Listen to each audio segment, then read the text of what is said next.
Sababi eegumsa keef anoo har'a gaahuun koo namni sitti dhihaate rakkoo isaa sitti himatu yemmuyyuun gargaarama balaan tasan argatu olchaa koo gargaara koo Yesuus madda nagaa koo sababi eegumsa keef anoo har'a gaahuun koo olchaa koo gargaara koo Yesuus madda nagaa koo sababi eegumsa keef anoo har'a gaahuun koo namni sitti dhihaate rakkoo isaa sitti himatu yoomiyyuun gargaarama balaan tasan argatu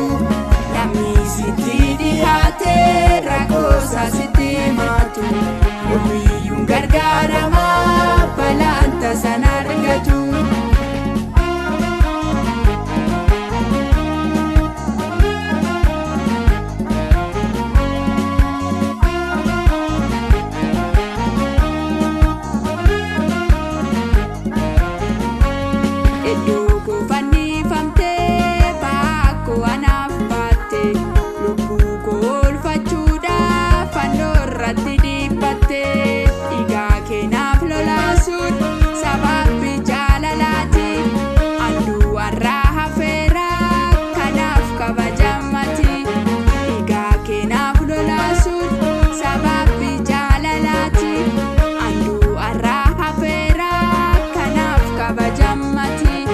Olchako gargaara koo Yesuus madda nagaa koo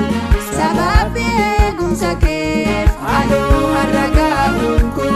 olchako gargaara koo Yesuus madda nagaa koo sababi eegumsa keef anoo har'a gaahuun koo olchako gargaara koo Yesuus madda nagaa koo sababi eegumsa keef anoo har'a gaahuun olchako gargaara koo Yesuus madda nagaa koo sababi eegumsa keef anoo har'a gaahuun koo.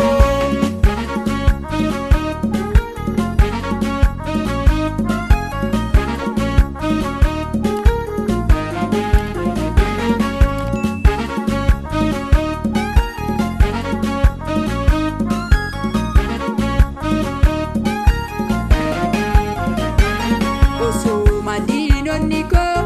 du'aa fana eeganii ulfina dachaa argadhee biraa darbeeramanii dabarsitee nallaanne akeeka diinotaatti maqaan kee yaa ulfaattu baraa hamma baraatti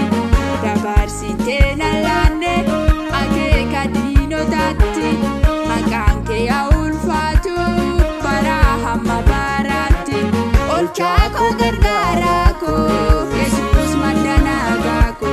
sababi eegumsa keef anoo har'a gaahuun koo olchako gargaara koo Yesuus madda nagaa koo sababi eegumsa keef anoo har'a gaahuun koo.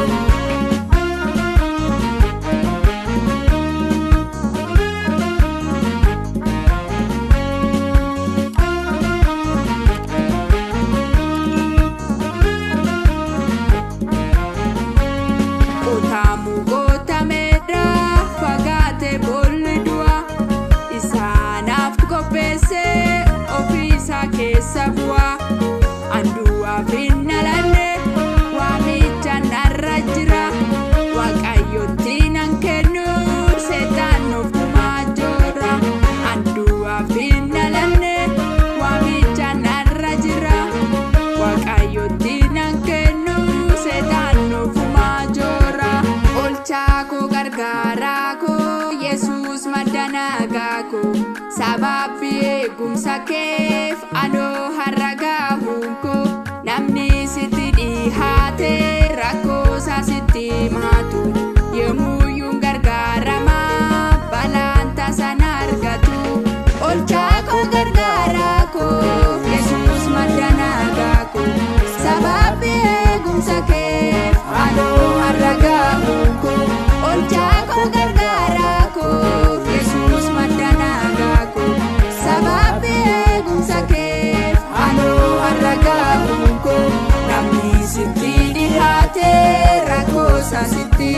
sodaatu yoomiyyuu gargaarama